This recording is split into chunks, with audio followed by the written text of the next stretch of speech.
नमस्कार दोस्तों, मैं आप सबका दोस्त कपिल कुमार भार्गव आपका बहुत बहुत स्वागत करता हूं आपके अपने चैनल लीगल एनसाइक्लोपीडिया पर।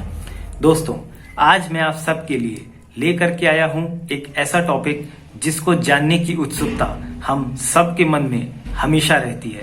मैं बात करूंगा आज की वीडियो में वैलिड हिंदू मैरिज की, यानी हिंदू विवाह की जो मुख्य शर्तें हैं या एक हिंदू विवाह वैध किन शर्तों के अंतर्गत होता है उसे हमें जानना जरूरी है।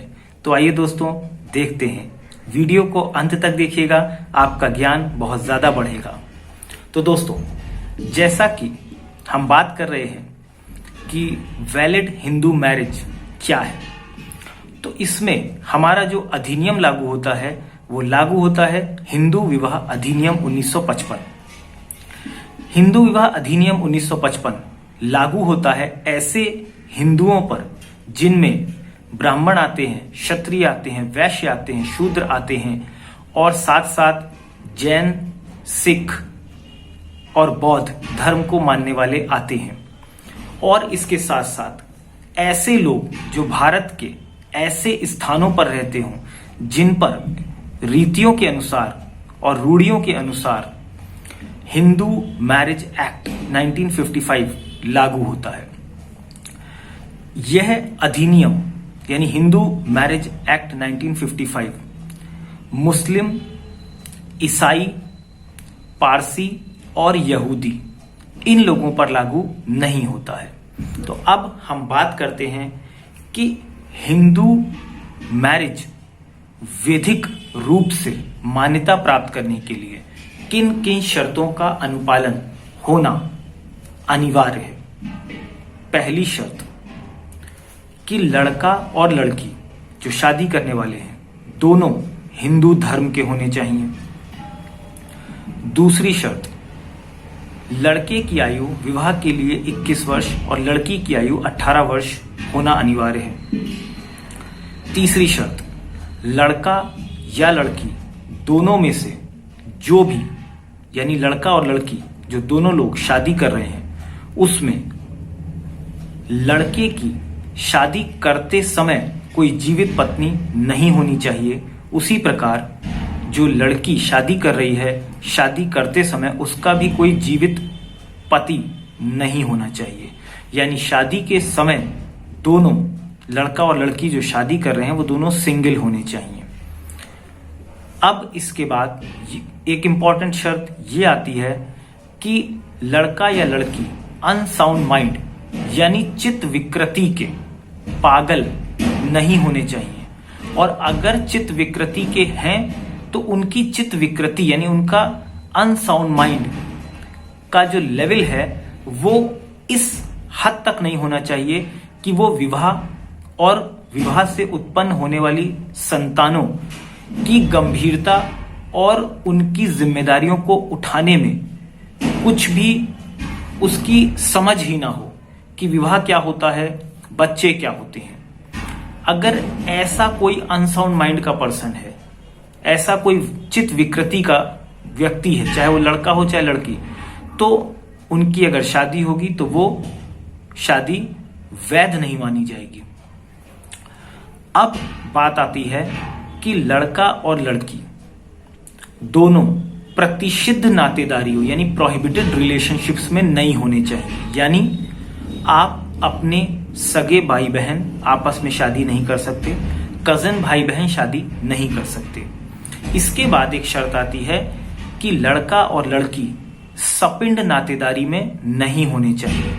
सपिंड नातेदारी के विषय में थोड़ा सा ब्रीफ करूंगा कि सपिंड नातेदारी का मतलब है कि चाहे लड़का हो चाहे लड़की हो, दोनों पक्षकारों में से कोई भी अपनी मदर की तरफ से, माता की तरफ से उसकी ऊपर की 3 पीढ़ियों तक, जिसमें तीसरी पीढ़ी भी शामिल है, शादी नहीं कर सकते। वो सब आपके कजन माने जाएंगे। उसी प्रकार से लड़के की बात की जाए तो लड़के की भी जो फादर है, लड़का हो या लड़की, दोनों पक्षकारों में से किसी के भी जो फादर हैं उनकी ऊपर की पीढ़ी में 5वीं पीढ़ी तक, जिसमें 5वीं पीढ़ी भी शामिल है, आप शादी नहीं कर सकते। वो भी आपके भाई बहन माने जाएंगे।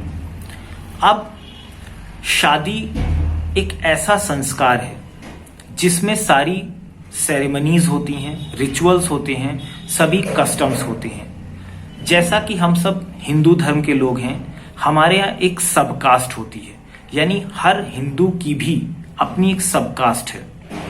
कुछ लोगों के यहाँ उस सबकास्ट में भी सबकास्ट है।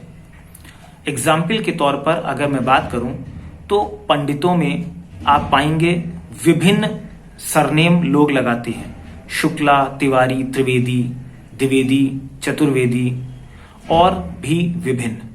इसी प्रकार ब्राह्मणों में भी आपको भार्गव मिलेंगे, त्रिपाठी मिलेंगे। कुछ ब्राह्मणों में आप शुक्ला, शर्मा, इस प्रकार से। तो कहने का तात्पर्य यहां यह है कि आप अगर सपिंड नातेदारी में आते हैं तो ऐसे विवाह वैलिड नहीं माने जाते। और अगर बात की जाए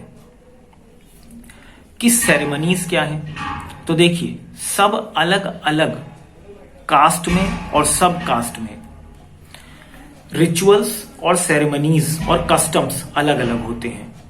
तो जो पक्षकार यानी लड़का और लड़की शादी कर रहे हैं, उन्हें अपनी सब कास्ट के अनुसार अपनी कस्टम और अपने रिचुअल्स का भी पूर्ण रूप से अनुपालन करना होता है। अब हम बात करते हैं सेरेमनीज की। विवाह के लिए दोनों पक्षकारों को अपनी सबकास्ट के अकॉर्डिंग रूढ़ियों और रिचुअल्स का पालन करना है। साथ ही साथ अग्नि के समक्ष 7 फेरे लेने हैं चलते हुए, और संयुक्त रूप से लेने हैं, यानी लड़का और लड़की, ब्राइड एंड ग्रूम, दोनों को अग्नि के चारों ओर सप्तपदी की रस्म पूर्ण करनी है। जब ये सारी शर्तें पूर्ण हो जाती हैं तभी माना जाता है कि एक विवाह वैलिड है। अब बात करें कानून की, तो हिंदू मैरिज एक्ट 1955 में भी जो गवर्नमेंट है, यानी जो भारत की सरकार है, उसने ये प्रावधान कर रखा है कि आपकी शादी हो गई, उसके बाद आप अपनी मैरिज का रजिस्ट्रेशन कराएंगे, जो कि सेक्शन 8 धारा 8 में दिया गया है, रजिस्ट्रेशन ऑफ मैरिज। जब आप ये मैरिज का रजिस्ट्रेशन कराते हैं तो in the eyes of law, कानून की नजर में भी आपकी मैरिज वैलिड मैरिज मान ली जाती है। वैसे तो रजिस्ट्रेशन का फॉर्मेट, या यूं कह लें कि रजिस्ट्रेशन का एक प्रक्रिया ऑप्शनल है, कि अगर आपकी शादी का रजिस्ट्रेशन नहीं हो पाया तो ऐसा नहीं है कि आपकी शादी वैध नहीं है, वैध है, क्योंकि आपने सारे समाज के सामने की है और 7 फेरे लेकर की है। और ये जो मैंने अभी आपको शर्तें बताई थी वो सेक्शन 5 हिंदू मैरिज एक्ट और सेक्शन 7 हिंदू मैरिज एक्ट के तहत डिफाइन की गई हैं। वही शर्तें मैंने आपको बताई, और अगर वो पालन हो जाएगा तो these are called the all conditions of valid Hindu marriage. तो दोस्तों, ये है एक वैध हिंदू विवाह की शर्तें। अगर आपको वीडियो पसंद आए तो इसे लाइक करें, चैनल लीगल एनसाइक्लोपीडिया को सब्सक्राइब करें और बेल आइकन को जरूर प्रेस करें। बेल आइकन को प्रेस करने से आपको नोटिफिकेशंस प्राप्त होंगे और उससे जो नए नए विधिक ज्ञान से भरपूर वीडियो यहाँ आएंगे उससे आपका ज्ञान बढ़ेगा। धन्यवाद दोस्तों।